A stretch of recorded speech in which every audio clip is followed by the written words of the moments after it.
නව life බොයි olive විෂබීෂ වලින් 100%කින් වැඩි ආරක්ෂාවක්. ලයිෆ් බොයි ආරක්ෂාවෙන් නොපියව ඉදිරියට. කොරෝනා වෛරසයේ පැතිරීම වළක්වන්න සබන් යොදා දෑත් සෝදන්න.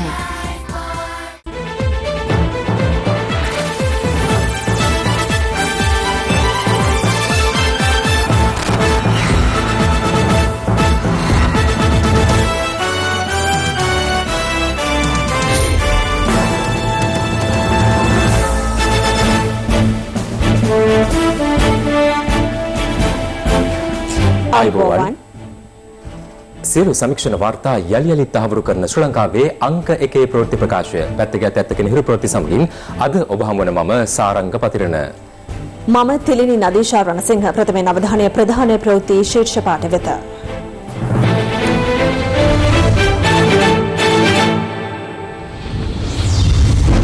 මහමැතිවරණය ජූනි 20 මැතිවරණ කොමිසම දින නියම කරයි. මෙරට සමස්ත කොරෝනා ආසාදිතයන් ගණන 304ක් දක්වා ඉහළට. අවසන් ආසාදිතයා පිළියන්දල මාළු ව්‍යාපාරිකයෙක්. ආසාදිතයෙකු නිසා නීතිපති දෙපාර්තමේන්තුවත් වැසෙයි. ඇඳිරි නීතිය ඉවත් කළ ප්‍රදේශවල මත්පැන්හල් අසල දිගු පෝලිම්. බස් මගීන් උපදෙස් නොතකයි. ගත වූ පැය 24 තුළ ඉන්දියාවෙන් කොරෝනා ආසාදිතයන් 1540ක්. ඇඳිරි නීතිය ඉවත් කරන ලෙස ඇමරිකාවේ විරෝධතා. එළඹෙන මහමැතිවරණය ලබන ජුනි මාස 20 වෙනිදා පැවැත්වීමට මැතිවරණ කොමිෂන් සභාව තීරණය කර තිබෙනවා. ඒ අද පසරුවේ එම කොමිෂන් සභාවේ නියෝජිතයින් අතර පැවති විශේෂ සාකච්ඡාවකදී කෙසේ වෙතත් COVID-19 වෛරස ව්‍යාප්තිය හමුවේ එළඹෙන මහමැතිවරණය පැවැත්වීම සම්බන්ධයෙන් අද සාකච්ඡාවට කිහිපයක්ම පැවැත්වුණා. දවසේ පුවත COVID-19 වෛරස ව්‍යාප්තිය හමුවේ ඉදිරි මහමැතිවරණයේ පැවැත්වීම සම්බන්ධයෙන් මතුවැති මතභේදාත්මක තත්ත්වය පිළිබඳ විශේෂ සාකච්ඡාවක් අද දහවල් මැතිවරණ කොමිෂන් සභාවේ නියෝජිතයින් හා සෞඛ්‍ය බලධාරීන් අතර පැවැත්වුණා. ඊට සෞඛ්‍ය සේවා අධ්‍යක්ෂ ජනරාල් විශේෂඥ වෛද්‍ය අනිල් ජාසිංහ සෞඛ්‍ය අමාත්‍යාංශ ලේකම්වරිය වසංගත රෝග විද්‍යාලයක අධ්‍යක්ෂවරයා ඇතුළු නිලධාරීන් පිරිසක් එක්ව සිටියා. මේ පිළිබඳ මැතිවරණ කොමිෂන් සභාව විසින් තීරණ ගන්නවා ඇති කොහොමවත් ඔවුන්ට අපේ සහයෝගය ලබා දෙනවා.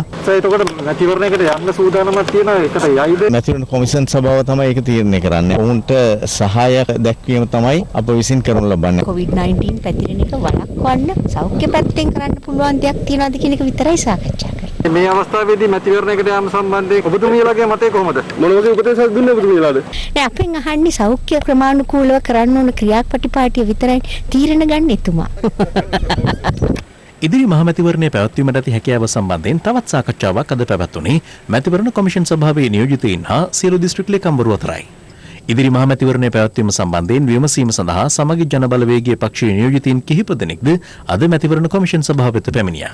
19 වෙනිදා වෙනකොට ප්‍රශ්න ඉවර වෙනවා කියලා කිව්වට අවාසනාවකට 19 වෙනිදා තමයි වැඩිපුරම ආසාදිතයන් සංඛ්‍යාවක් හොයාගත්තේ. අපිට ඡන්දේ ඕනේ. හැබැයි ඒක අපේ මිනිසුන්ගේ ජීවිත අවදානමක් නැති විදියට තමයි වෙන්න ඕනේ. එක්සත් ජාතික පක්ෂයෙන් ඔය මතය දින්නේ. එක්සත් ජාතික පක්ෂයේ අති බහුතරයක් ඉන්නේ සමගි ජන බලවේගයත් එක්ක. මොන වුණත් මේ ඔක්කොම UNP කාර්යෝ. ආණ්ඩුව කියන්නේ ඔබතුමාලගේ අසමගිය නිසා ඔබතුමාලා මේ ඡන්දේ කල් දාන්න උත්සාහ කරනවා කියලා. ආණ්ඩුවට නොයෙකුත් දේවල් කියන්න පුළුවන්. නමුත් යථාර්ථයේ ඇවිල්ලා ජනතාවගේ ජීවිත පරදුවට තියලා මායාවේ ඡන්දයක් කරන්න අපිට මේ අවස්ථාවේදී අවශ්‍ය නැහැ. මේ අතර සමගි ජන බලවේගයේ නායක හිටපු විපක්ෂ නායක සජිත් ප්‍රේමදාස මහතා සමාජ මාධ්‍ය ඔස්සේ වීඩියෝවක් නිකුත් කරමින් මහමැතිවරණයේ පැවැත්වීම සම්බන්ධයෙන් මෙලෙස අදහස් පළ කළා. මැතිවරණවල ඡන්දය දමන්නට ජනතාව ජීවත් වෙන්නට ඕන. ඒ නිසා කරුණා කරලා කොරෝනාව මර්ධනයටපත් වුණායින් පස්සේ මැතිවරණය පවත්වන්නේ කියලා මම මැතිවරණ කොමිසමට යෝජනා කරනවා. මැතිවරණ කොමිසමේ සියලුම සමාජිකයින්ගෙන් ඉල්ලීමක් කරනවා. බලපෑම් වලට ලක් නොවි රට දය වෙනුවෙන් පොදු ජනතාව වෙනුවෙන් මේ වැදගත් තීන්දුව ගන්න. ඉදිරි මහමැතිවරණය සම්බන්ධයෙන් සාකච්ඡා කිරීම සඳහා සියලු දේශපාලන පක්ෂ ලේකම්වරු හෙට පෙරවරු 10ට මැතිවරණ කොමිෂන් සභාව වෙත කැඳවා තිබෙනවා. මේ අතර මහමැතිවරණයේ පැවැත්වීම සඳහා නව දිනයක් ප්‍රකාශයට පත් කිරීම සම්බන්ධයෙන් මැතිවරණ කොමිෂන් සභාවේ සමාජික මහාචාර්ය රත්නජීවන් හූල් මහතා කොමිෂන් සභාවේ සභාපතිවරයා වෙත පසුගිය 16 වෙනිදා නිකුත් කළ ලිපිය අද මාධ්‍ය වෙත නිකුත් කෙරුණා. ඒ දැක්වෙන්නේ මැතිවරණ කොමිෂන් සභාවේ සභාපතිවරයා අප්‍රේල් 14 වෙනිදා තමාට දුරකථන ඇමතුමක් දී අද පැවැත්වෙන කොමිසමේ රැස්වීමට සහභාගී වන්නේ දැයි විමසා මේ මාස 28 වෙනිදා මැතිවරණයේ පැවැත්වීමට නිවේදනයක් නිකුත් කිරීමට යෝජනා කළ බවයි. අදාළ යෝජනාව ප්‍රතික්ෂේප කරමින් රත්නජීවන් හූල් මහතා මෙම ලිපිය සභාපතිවරයා වෙත යොමු කර තිබෙනවා. මැයි මාස 28 වෙනි දින මැතිවරණය පැවැත්වීමට එකඟ නොවීම සම්බන්ධයෙන් ඔහු කරුණු 7ක් යටතේ සිය මත ඉදිරිපත් කර තිබෙනවා. මේ අතර මැතිවරණ කොමිෂන් සභාවේ සභාපති මහින්ද දේශප්‍රිය මහතා සිය Facebook ගිණුමේ සටහනක් තබමින් මහ මැතිවරණය පැවැත්වන දිනය සම්බන්ධයෙන් සිය ස්ථාවරය ප්‍රකාශ කර තිබෙනවා. ඔහු පෙන්වා දෙන්නේ මහ මැතිවරණය පැවැත්වීමේ දිනය සම්බන්ධයෙන් මැතිවරණ කොමිසම තුළ කතා කළ යුතුදී විශේෂයෙන්ම විවාදයට තුඩු දෙන හෝ සමාජ සංවේදී කරුණු කොමිෂන් සභාව තුළ සාකච්ඡා කිරීමට පෙර ඒ පිළිබඳ මාධ්‍ය හරහා ප්‍රසිද්ධ කිරීම තමා හෝ මැතිවරණ කොමිෂන් සභාව අනුගමනය කරන ක්‍රියාමාර්ගයක් නොවන බවයි. එහින් තම මතය දැන් ප්‍රකාශ කිරීමට නොහැකි වුවද පවත්නා තත්ත්වය හා අදාළ සියලුම කරුණු මෙන්ම සෑම විකල්ප ක්‍රියාමාර්ගයන් පිළිබඳ කොමිෂන් සභාව සාකච්ඡා කරන බවෙහි සඳහන්. කල්තබා ඇති මැතිවරණය පැවැත්වීමේ දින වකවානු තීරණය කිරීමේ බලය කොමිෂන් සභාව සතු බව අවධාරණය කරන සභාපතිවරයා පවසන්නේ මැතිවරණය කල්තැබීමට හෝ පැවැත්වීමට කිසිවෙකුටත් මැතිවරණ කොමිෂන් සභාවට බලපෑම් කළ නොහැකි බවයි. සභාපතිවරයා සිය සටහන අවසන් කර ඇත්තේ මෙසේයි. උපුටා ගැනීම. මා 1983 මැතිවරණ දෙපාර්තමේන්තුවේ සේවයට බැඳුණු දින සිට මේ දක්වා කිසිදු දේශපාලනඥයෙකුට පක්ෂයකට කණ්ඩායමකට විශේෂ පක්ෂපාතීත්වයක් දක්වා නැත. ඉදිරියට දක්වන්නේද නැත. මාගේ පක්ෂපාතීත්වය ආණ්ඩුක්‍රම ව්‍යවස්ථාවට ප්‍රජාතන්ත්‍රවාදයට හා ජනතාවටය. ජනතාවට පමණක්මය. COVID-19ට පරාජය. ජනතාවට ප්‍රජාතන්ත්‍රවාදය. උපුටා ගැනීම අවසන්. දවසේ පුවත ඔබ සැමට නිරෝගී සුවයෙන් පිරි සුරක්ෂිත අලුත් අවුරුද්දක් වේවා. මේ මංචි ප්‍රාර්ථනයයි. මෙරටින් වාර්තා වන COVID-19 ආසාදිතයින්ගේ සංඛ්‍යාව 304 දක්වා ඉහළ ගොස් තිබෙනවා. ඒ අද දිනය තුළ නව ආසාදිතයින් 33 දෙනෙකු වාර්තා වීමත් සමගයි. මෙරටින් පළමු COVID-19 ආසාදිතයා පසුගිය මාර්තු 11 වෙනිදා වාර්තා වීමේ සිට දිනක් තුළ වැඩිම ආසාදිතයින් සංඛ්‍යාව අද තහවුරු කරගෙනු බව සෞඛ්‍ය සේවා අධ්‍යක්ෂ ජනරාල් විශේෂඥ වෛද්‍ය අනිල් ජාසිංහ මහතා පවසනවා. මෙවන විට දිවයිනේ දිස්ත්‍රික්ක 15කින් COVID-19 ආසාදිතයින් වාර්තා වී තිබෙනවා. ඉන් වැඩිම පිරිසක් වාර්තා වන්නේ කොළඹ දිස්ත්‍රික්කයෙන් වන අතර එම සංඛ්‍යාව 110ක්. අද දින හඳුනාගත් ආසාදිතයින් අතරින් 32 දෙනෙක්ම කොළඹ කෙසෙල්වත්ත බණ්ඩාරනායක මාවත 146 වත්තේ පදිංචිකරුවන්. ඔවුන් සියලු දෙනා PCR පරීක්ෂණ සඳහා ජෛව පටල සාම්ප්‍ර ලබා ගැනීමෙන් පසු ඒ රාත්‍රියේ කන්දකඩු නිරෝධායන මධ්‍යස්ථානයේ වෙත යොමු කර සිටි පුද්ගලයන් වනවා. ප්‍රදේශයේ පදිංචිකරුවන් 210 දෙනෙකු ඊයේ නිරෝධායනය සඳහා යොමු කෙරුණු අතර ආසාදිත බව තහවුරු වී ඇත්තේ අතරින් පුද්ගලයන් 32 දෙනෙකුගේ. මෙම රෝගීන්ගේ විශේෂත්වය වන්නේ එකම පවුලේ 10 දෙනෙකු ඇතුළත් වීමත් එම 10 දෙනාට අවුරුදු 2 කුඩා දරුවෙක් ඇතුළත් වී තිබෙනවා. නිවාස ගණනාවකින් විසිරි පැවතෙන සංඛ්‍යාවක් ලැබී තිබෙනවා. කොළඹ වණ්ඩාරනායක මාවතේ 90 දෙනෙකු PCR පරීක්ෂණ සඳහා භාජන කළා ඊයේ දිනේදී. තවත් ඉතිරිව තිබුණා 100 දෙනෙකු පමණ පරීක්ෂාවට භාජන කළ යුතුයි. මම හිතනවා ඒ භාජන කළුවේ හෙට දිනේදී මීට වැඩි සංඛ්‍යාවක් පොසිටිව් වීමට බොහෝ විට ඉඩ තිබෙනවා. මේ අතර නීතිපති දෙපාර්තමේන්තුවේ සේවය කරන පෞද්ගලික ආරක්ෂක නිලධාරිනියකට COVID-19 වෛරසය ආසාදනය වී ඇති බව තහවුරු කර ගැනීමත් සමග එම දෙපාර්තමේන්තුව නැවත දැනුම් දෙනතුරු දැමීමට තීරණය කර තිබෙනවා. නීතිපති දෙපාර්තමේන්තුවේ සේවයේ නිරත පෞද්ගලික ආරක්ෂක සේවයේ නිලධාරීන් සියලු දෙනාට දෛනික ආහාර වේල් සපයා ඇත්තේ බණ්ඩාරනායක මාවතේ පදිංචිකාරණයක් වන ඇයයි. ඊයේ රාත්‍රියේ කෙසෙල්වත්ත ගෝමස්පටු මගින් වාර්තා වූ ආසාදිතයා 146 වත්තෙන් පළමුවරට හඳුනාගත් ආසාදිත කාන්තාවගේ සැමියා සමග කොළඹ මහනගර සභාවේ පෞද්ගලික සනීප ආරක්ෂක සේවකයෙකු ලෙස කටයුතු කර ඇති බව තහවුරු කරගෙන තිබෙනවා. අදාළ කාන්තාවගේ සැමියාටද වෛරසය ආසාදිත බව පසුගියදා තහවුරු වුණා. මෙතර ගෝමස්පටු මග සහ බණ්ඩාරනායක මාවත ප්‍රදේශවල වෛද්‍ය පරීක්ෂණ සඳහා සම්බන්ධ වූ මහජන සෞඛ්‍ය පරීක්ෂකවරුන් සහ සැකසහිත පුද්ගලයන් 50 දෙනෙකුගේ PCR පරීක්ෂණ අද සිදු කෙරුණා.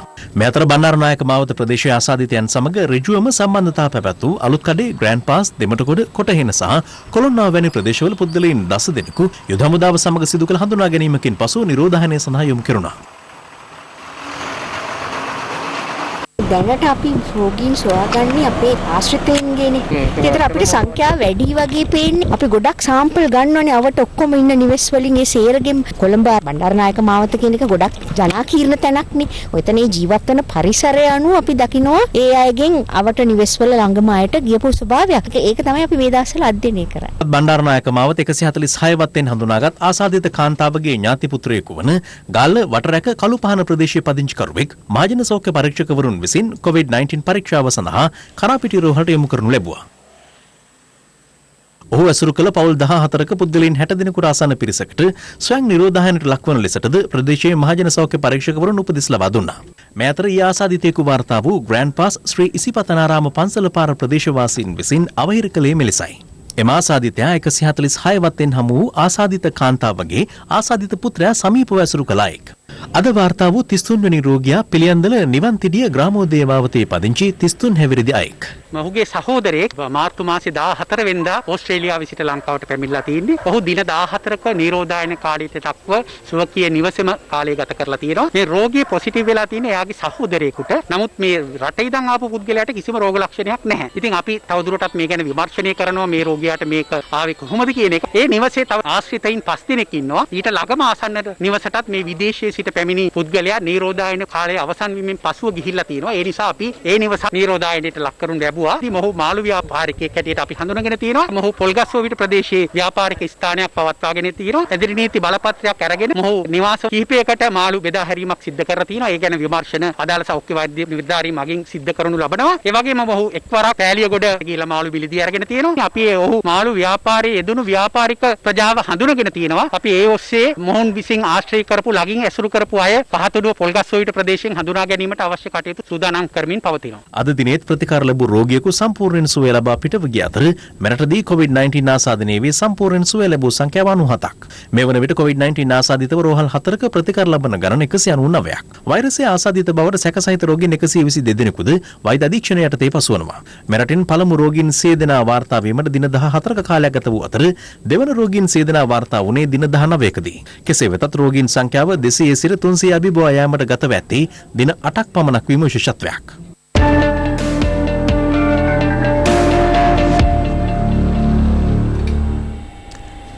දිවයින පුරා ඒ දිස්ත්‍රික්ක සඳහා ඉන්ද්‍රනීතිය ක්‍රියාත්මක වන ආකාරය අද යලි සංශෝධනය කෙරුණා. ඒ අනුව කොළඹ ගම්පහ කළුතර සහ පුත්තලම යන දිස්ත්‍රික්කවලට දැනට ක්‍රියාත්මක ඉන්ද්‍රනීතිය අප්‍රේල් මාස 27 වනදා දක්වා දීර්ඝ කර තිබෙනවා.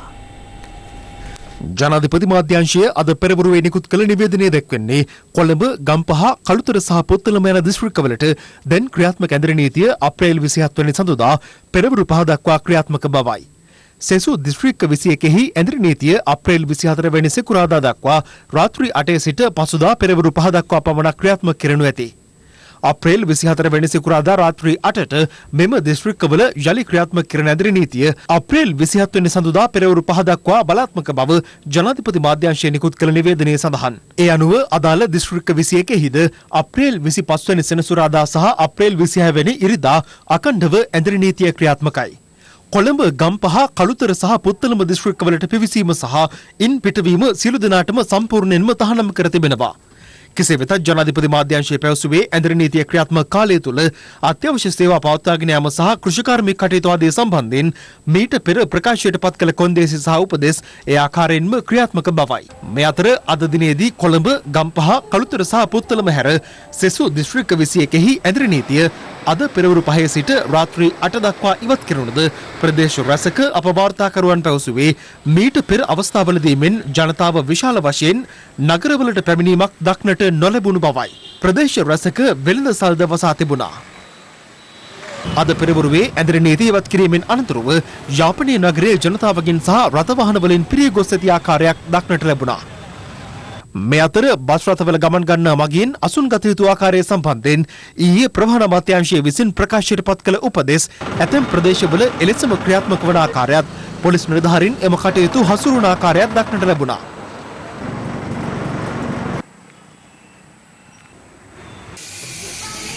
මේ මොහොත වනට මා සිටින්නේ අම්පර ප්‍රධාන බස් නැවතුම් පෙළේ ධාවනය කිරීමට සූදානම් වූ බස් රථයක් තුල අපට දැක්ගන්න පුළුවන් මේ බස් තුල සිටින ජනතාව සෞඛ්‍ය ආරක්ෂිත ආකාරයට අසුන්ගෙන සිටින ආකාරය. කෙසේ වෙතත් ඇතැම් ප්‍රදේශවල ඊට හාත්පසින්ම වෙනස් තත්ත්වයක් දක්නට ලැබුණු අතර අදාළ සෞඛ්‍ය උපදෙස් අනුගමනය නොකළ බස් රථ සේවකයන්ට පොලිසිය තරයේ අවවාද කරන ආකාරයද දක්නට ලැබුණා.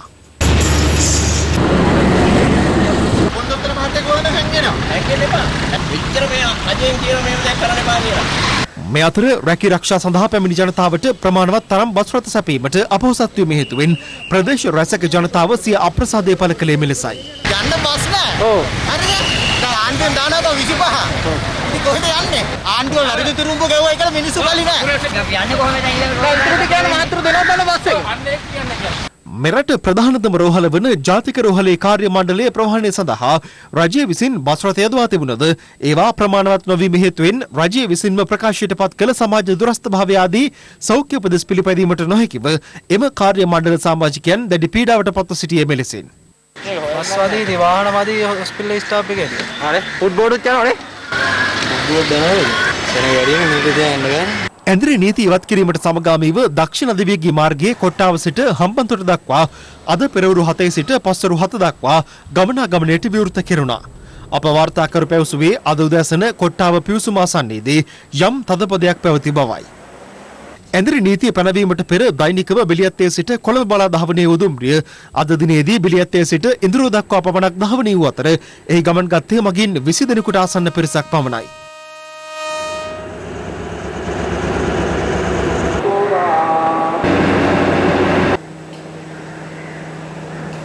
මේ අතර මගී ප්‍රවාහන කළමනාකරණ අමාත්‍ය මහින්ද අමරවීර මහතා මගී ප්‍රවාහන සේවා පිළිබඳ සොයා බැලීම සඳහා අද තංගල ඩිපෝ වෙත පැමිණියා. දැන් මේ තංගල ඩිපෝයේ බස් රථ මුලින් පටන් ගත්තේ 7ක් විතර. හැබැයි අවසාන වෙනකොට දැන් 37ක් විතර වෙනකන් බස් රථ වැඩි වෙලා තියෙනවා. පෞද්ගලික බස් රථ කීපයක්ම විශාල මගීන් ප්‍රමාණයක් රැගෙන යන ආකාරය පිළිබඳව අපිට වාර්තා වෙලා තිබෙනවා. මේක ජනතාවට වගකීමක් තියෙනවා. මේ වගේ බස් රථයක වැඩියෙන් එනවා නම් ඉන්න අය කරුණාකරලා විරුද්ධ වෙන්න. ෆොටෝ එකක් ගහලා Facebook දැම්මට වැඩක් වෙන්නේ නැහැ. ඉතින් ඒක වැරදි විදියට යොදව ගන්න පෞද්ගලික බස් හිමියන් කටයුතු කරනවා නම් අපි ඒ අයගේ බලපත්‍ර හොසි කරලා ඒ අයට අවශ්‍ය දඬුවම් ලබා දීමට කටයුතු කරනවා. ඇන්ද්‍රේ නීති ඉවත් කෙරුණු ප්‍රදේශවල මත්පැන් අලෙවිසල් විවෘත කිරීම සඳහා අවසර හිමිවීමත් සමග අද බොහෝ ප්‍රදේශවල මත්පැන් අලෙවිසල් ආශ්‍රිතව දිගු පෝලිම් දක්නට ලැබුණා. අප වාර්තාකරුවන් පැවසුවේ ඇතැම් මත්පැන් අලෙවිසල් විවෘත කිරීමට පෙර සිටම පෝලිම් පැවති බවයි.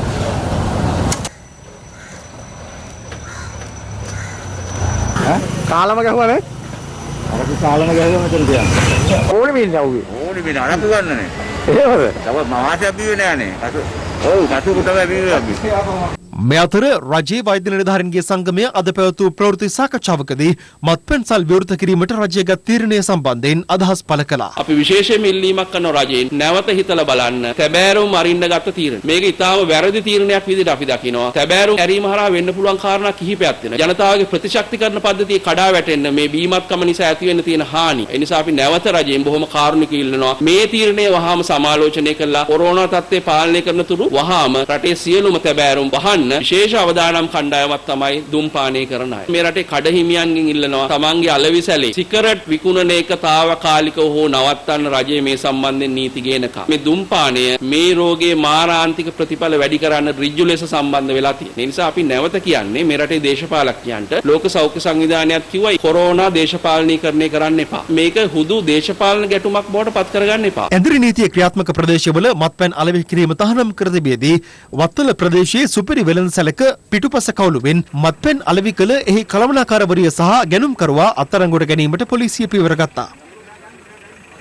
මේ අතර නීති විරෝධී මත්පැන් ජාවාරම් වැටරීමේ මෙහෙයුම්ද අද ප්‍රදේශ රැසකදී ක්‍රියාත්මක වුණා. ඇන්ද්‍රේ නීතිය ක්‍රියාත්මක ප්‍රදේශයක් වුවද පෑලියගොඩ නව කැලණිපාල මසල අද පෙරවරුවේ දැඩි රථවාහන තදබදයක් පැවතියේ මෙලෙසයි. මේ අතර දිවයිනේ සියලු දිස්ත්‍රික්ක ඒකාබද්ධ කරමින් කෘෂි නිෂ්පාදන මිලදී ගැනීම ගබඩා කිරීම සහ බෙදා හැරීමට නව යාන්ත්‍රණයක් ඇති කිරීම කෙරෙහි ජනාධිපති ගෝඨාභය රාජපක්ෂ මහතාගේ අවධානය යොමු වී තිබෙනවා. දිස්ත්‍රික් ලේකම්වරුන් සමග ජනාධිපති කාර්යාලයේ අද පැවති විශේෂ සාකච්ඡාවකදී ජනාධිපතිවරයා අවධාරණය කර ඇත්තේ මෙම ක්‍රියාවලිය සියලු දිස්ත්‍රික් ලේකම්වරුන්ගේ මූලිකත්වයෙන් ඉදිරියට ගෙන යා යුතු බවයි. ඇන්ද්‍රේ නීතිය ලිහිල් කර ජන ජීවිතයේ යථා තත්ත්වයට පත් කිරීමට රජය පියවර ගනිමින් සිටින බවත් ආර්ථික වශයෙන් ශක්තිමත් වීම රජයේ අරමුණ බවත් ජනාධිපති මෙහිදී පවසා තිබෙනවා. මේ කාලය තුල මේකත් එක්ක අපි උනන්දු කරනවා හුඟක් කර්මාන්ත කරුවන් ඉරිමත් කරන මේ දේශීය කර්මාන්ත වලට එන්න කියලා. අපේ ඇඟලුම් කර්මාන්තයේ දීලා ඉන්න අයටත් අපි කියලා තියෙන්නේ මේක ඩයිවර්සිෆයි කරන්න. ඒගොල්ලන්ගේ කෘෂි කර්මාන්තය විවිධ කර්මාන්ත වලට යොමු කරන්න කියලා. ඉතින් ඒ කාර්යයේදී එයාට අවශ්‍ය උදව් උලන් තරම් දෙන්න. ඒකම මේක නිසා නැති වෙලා තියෙන රැකියා ස්වයං රැකියා පිළිබඳව අධ්‍යයනයක් කරලා ඒවට කොහොමද අපි උදව් කරන්න කියන කාරණයක් වැදගත්. දැන් සංචාරක ශාස්ත්‍රයේ සංචාරකයන්ගෙන් ලැබෙන විදේශ විනිමයටත් වඩා මේ දිගටම තිබෙන හෝටල් වල ඒගොල්ලෝ වැඩ කරන ඒ වගේම ස්වයං රැකියා වශයෙන් කරගෙන ගිය එය ගැනත් අපි බලන්නට වෙනවා. මේ සමස්තයක් වශයෙන් ජන ජීවිතය යථා තත්ත්වයට ගෙනීමට මොන විදියටද රජයක් හැටියට අපිට උදව් කරන්න පුළුවන් වෙන්නේ කියන එක ගැන අපි නිලධාරීන් වශයෙන් හිත යොමු කරලා ඒක ගැන සාකච්ඡා කරලා ඒ අවශ්‍ය තැන්වලට ක්‍රියාත්මක වෙලා ඒක කරන්න එක ඉතාමත්ම අත්‍යවශ්‍ය වෙනවා මේ ඉදිරි මාස කිහිපය තුළ. COVID-19 වසංගත තත්ත්වය හමුවේ ක්‍රියාත්මක නො වූ තැපැල් සේවා කටයුතු ඇඳරි නීතිය ක්‍රියාත්මක නොවන ප්‍රදේශවල හෙට සිට ආරම්භ කරන අතර තැපැල් බෙදීමේ කටයුතු අනිද්දා සිට ආරම්භ කරන බව තැපැල් දෙපාර්තමේන්තුව පැවසුවා. අධිකරණ අමාත්‍යාංශයට අනුබද්ධ ආයතනවල රාජකාරී ආරම්භ කිරීම පිළිබඳව සාකච්ඡාවක් අද පැවැත්වුණේ විශේෂ භාර අමාත්‍ය නිමල් සිරිපාල ද සිල්වා මහතාගේ ප්‍රධානත්වයෙන්. අපේ අමාත්‍යාංශයේ හා ඊට අනුබද්ධ ආයතනවල එදිනෙදා වැඩ කටයුතු මේ මාසයේ 27 වෙනිදා සිට පටන් ගැනීමට තීරණය කරා. රස පරීක්ෂක දෙපාර්තමේන්තුව දැනටමත් මේ කාලය තුලදී එකතු වෙලා තියෙන 3500 පමණ වූ මත්ද්‍රව්‍ය පිළිබඳ උසාවියට යැවිය යුතු වාර්තා සකස් කරමින් පවතිනවා. වාර්තා ටික අධිකරණයට යවුවොත් අපිට රිමාන්ඩ් බන්ධනාගාරවල ඉන්න අඳවියන් විශාල ප්‍රමාණයක් අප පිට මුදවා හරින්න පුළුවන්. ලුත්කඩේ උසාවිය අවට ඇති වෙලා තිබෙන නව තත්ත්වය අනුව ඒ අවට තියෙන අධිකරණ කිසිවක් විවෘත කිරීම පිළිබඳව දැනට තීරණයක් ගැනීමට පුළුවන් කමක් නැහැ. විශේෂයෙන්ම අලුත්කඩේ ප්‍රධාන මහේස්ත්‍රාත් අධිකරණයේ වැඩ කටයුතු සියල්ල කොටුව මහේස්ත්‍රාත් අධිකරණය වෙත ගෙන ගිහිලා තියෙනවා. සෑම බන්ධනාගාරයක් හා උසාවියක් සමගම ස්කයිප් තාක්ෂණයේ මගින් එකී සම්බන්ධතාවය කරමින් ඒ රැඳවියන් උසාවියට ගියේ නැතුව බන්ධනාගාරයේ තුලම තියලා ඒ කටයුත්ත කිරීම සඳහා වැඩපිළිවෙලක් යොදන ලෙස බන්ධනාගාර අධිකාරිවරුන්ට දැනටමත් උපදෙස් දීලා තියෙනවා. මේ අතර ඇඳරි නීතිය ක්‍රියාත්මක වූ කාල සීමාව තුළ ඒ උල්ලංඝනය කළ පුද්ගලයන් 34183 දෙනෙකු අත්අඩංගුවට ගෙන ඇති බව පොලිස් මාධ්‍ය කොට්ටාශය පැවසුවා.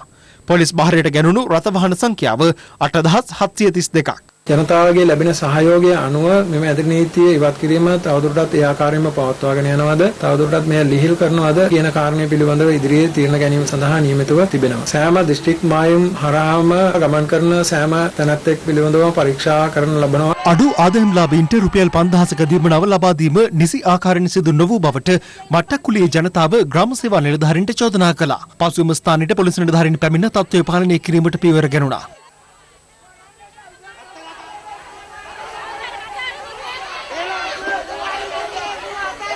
මේ අතර පානුදුර ප්‍රදේශයේ සාග්‍රමාවතේ ජනතාවද මෙම 5000 දීමනාව ලබා දීම අක්‍රමවත් අයුරින් සිදු කළ බවට නිලධාරීන්ට චෝදනා කළා.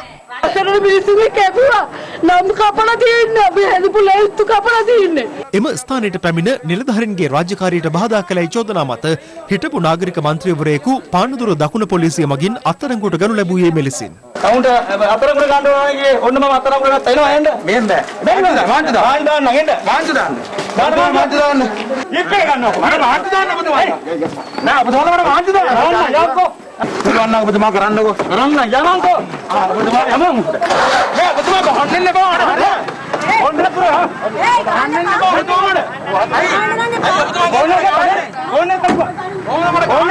ඔන්න කෙසේ වෙතත් ප්‍රදේශ රැසක ජනතාව තමාට හිමි වූ රුපියල් 5000 ප්‍රතිලාභ දීමනාව පිළිබඳව සිය ප්‍රසාදය පළ කළා. ඊරෝලතේ තමයි මම දුවන්නේ. මේ 5000 ලැබිච්ච එක නම් ලොකු උදව්වක් මේ වෙලාවේ ඇති. මම පාවන් කර්මාන්තේ තමයි ඉදලා හිටියේ. නමුත් දැන් අපිට ආදායම් මාර්ගයක් නැති වුණා. ආදායමක් නැති සියලුම ජනතාවට මේ රුපියල් 5000 දීුණා. ඉතාමත්ම වටිනවා මේ අවස්ථාවේදී. ඇඳරි නීතිය පැනවීමත් සමග මහල් නිවාසවල ජනතාවගේ ආතතිය දුරලීමේ අරමුණින් ආරක්ෂකංශ පවත්වන සංගීත සංදර්ශන මාලාවේ තවත් අදියරක් මෝදර මිහිසෙවර නිවාස සංකීර්ණ අභියසදී පැවැත්වුණේ ගුවන් හමුදා සංගීත කණ්ඩායමේ සහභාගීත්වයෙන්. යුද හමුදා සංගීත කණ්ඩායම නාරහෙන්පිට එල්විටිකල නිවාස සංකීර්ණ ආශ්‍රිතව සංගීත සංදර්ශනයක් පැවැත්වුවා.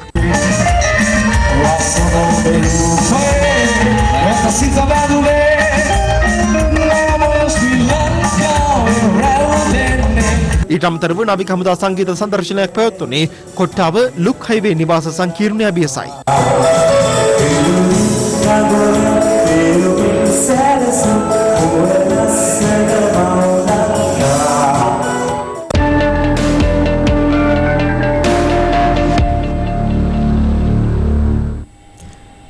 ලොව්පුරා වාර්තා වන COVID-19 ආසාදිතයින් සංඛ්‍යාව මේ වන විට ලක්ෂ 24 ඉක්මවනවා. මරණ සංඛ්‍යාවද 1,65,000 ඉක්මවන නමුත් ලොව රටවල් රැසක් නිරෝධායන නීති රීති ලිහිල් කිරීම කෙරෙහි අවධානය යොමු කර තිබෙනවා.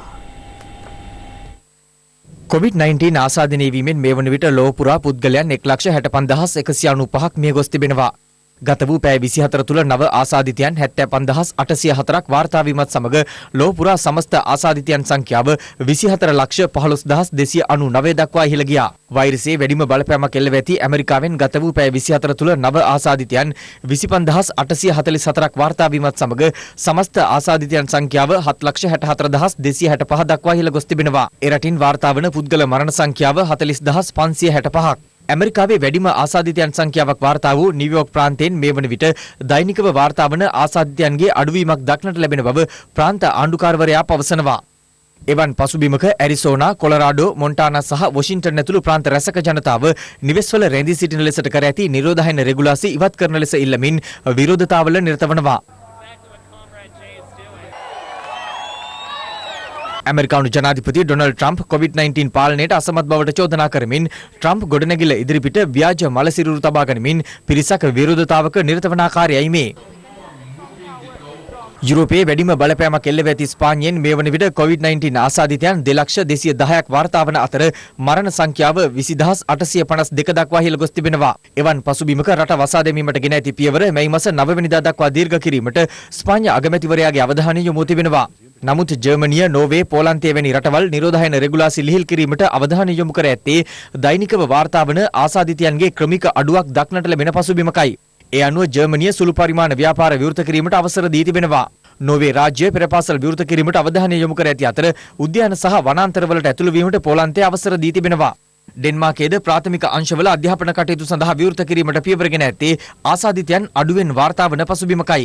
මේ අතර ප්‍රංශයේ පැරිස් අගනුවර අඩු ආදායම්ලාභී ජනතාව පොලිසිය සමග මෙලෙස ගැටුම් ඇති කරගනු ලැබුවේ නිරෝධායන රෙගුලාසි ලිහිල් කරන ලෙසට බල කරමින්.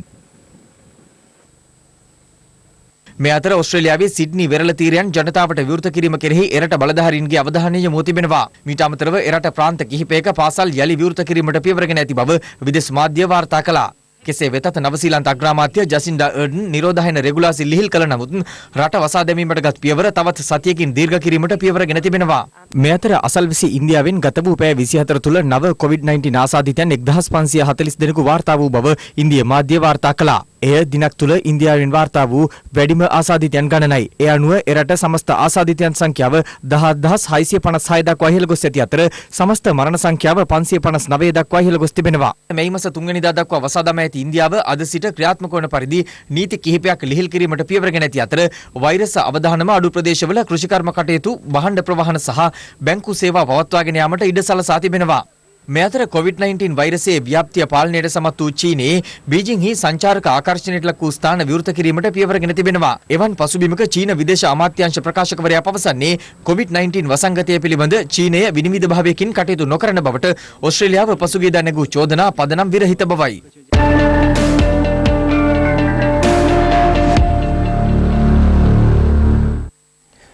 පාස්කු ඉරිදා ත්‍රස්ත ප්‍රහාරයට වසරක් පිරෙන හෙට දිනේ එම ප්‍රහාරයෙන් මියගිය තුවාල ලැබූ හා ආබාධිත තත්ත්වයට පත් වූවන් සිහිපත් කිරීමට සියලු දෙනා එක්වන ලෙස අග්‍රාමාත්‍ය මහින්ද රාජපක්ෂ මහතා ඉල්ලා සිටිනවා.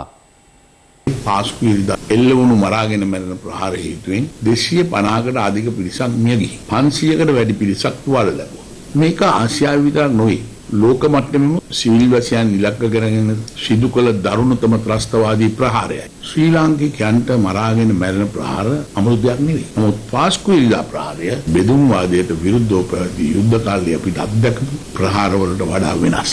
පාස්කු ඉරිදා ප්‍රහාරය සිද්ධ වුණ දිනය, ඉලක්ක ස්ථාන, සහභාගී වන ත්‍රස්තවාදීන්ගේ නම්, ලිපින, ඇඳුම්පත් අංක හා දුරකථන අංක පවා අපේ මිත්‍ර රටක බුද්ධ්‍යංශය විසින් කල් තියාම එවකට බලයේ සිටි ශ්‍රී ලංකා ආණ්ඩුවට සපයා තිබුණා. ඒ නිසා මේ ප්‍රහාරය පහසුවෙන් වළක්වා ගන්න තිබුණා. කොළඹ අගරාධගුරු අතිඋතුම් මැල්කම් ආදින රංජිත් හිමිපාණන් මේ ප්‍රහාරයෙන් මිය ගිය අය සීකරමින් තම නිවාසවල පහනක් දැල්වන්න කියලා සියලුම කතෝලික බැතිමතුන්ගෙන් ඉල්ලා තිබෙනවා. 2019 පාස්කු ඉරිදා ත්‍රස්තවාදී ප්‍රහාරයෙන් මිය ගිය තුවාල ලැබූ ආබාධිත තත්ත්වයට පත් වූ සියලු දෙනාම තමන් අදහන ආගමට අනුව සිහිපත් කරන ලෙස මම සියලුම ශ්‍රී ලාංකිකයන්ගෙන් ඉල්ලා සිටිනවා.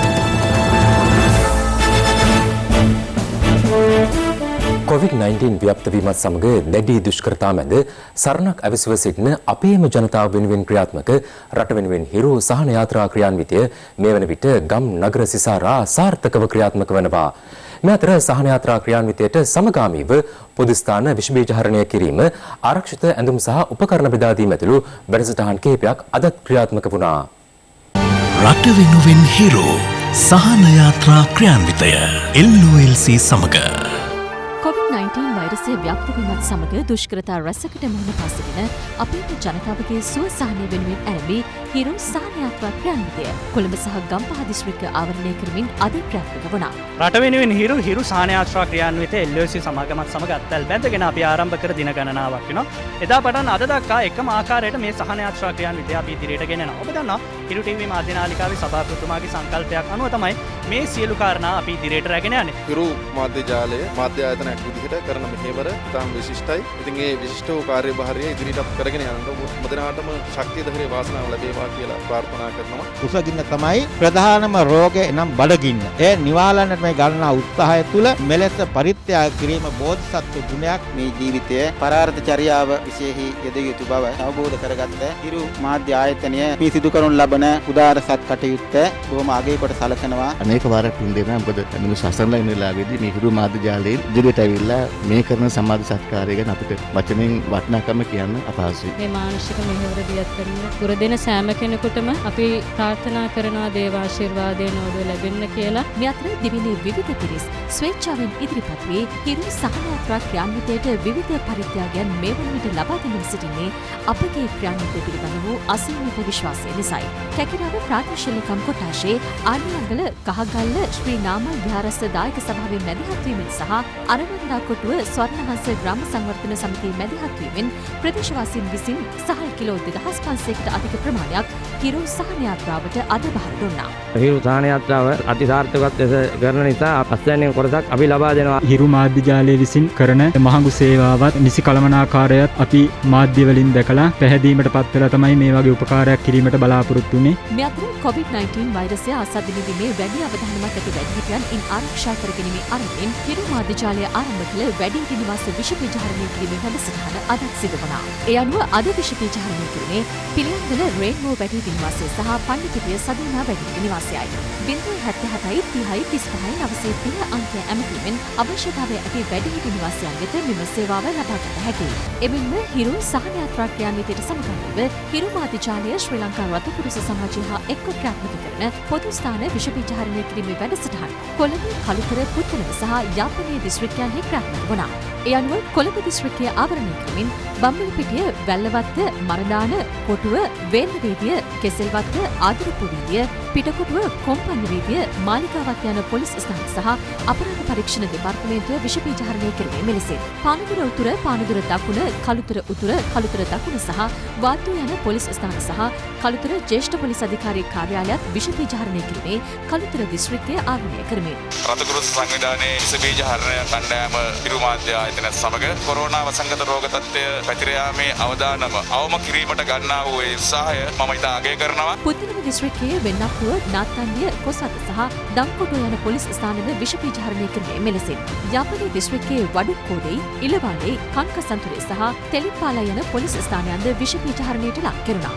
මේ අතර රට වෙනුවෙන් හිරු සහන යාත්‍රා ක්‍රියාන්විතයට සමගාමීව ජාතික රෝහල් කාර්ය මණ්ඩලයට අවශ්‍ය ආරක්ෂිත ඇඳුම් සහ උපකරණ අද පරිත්‍යාග කෙරුණා. ශ්‍රී ලංකා රතුපුරුෂ සමාජය හිරු මාධ්‍ය ජාලයත් සමග එකතු වෙලා අපේ රෝහලට ආරක්ෂිත ඇඳුම් කට්ටට ලබා දුන්නා. ඒ ගැන බොහොම ස්තුතිවන්ත වෙනවා. ඉතින් මම බලාපොරොත්තු වෙනවා මේ සහයෝගය දිගටම අපිට ලබා දෙයි කියලා. රට වෙනුවෙන් හිරු සහන යාත්‍රා ක්‍රියාන්විතය LOLC සමග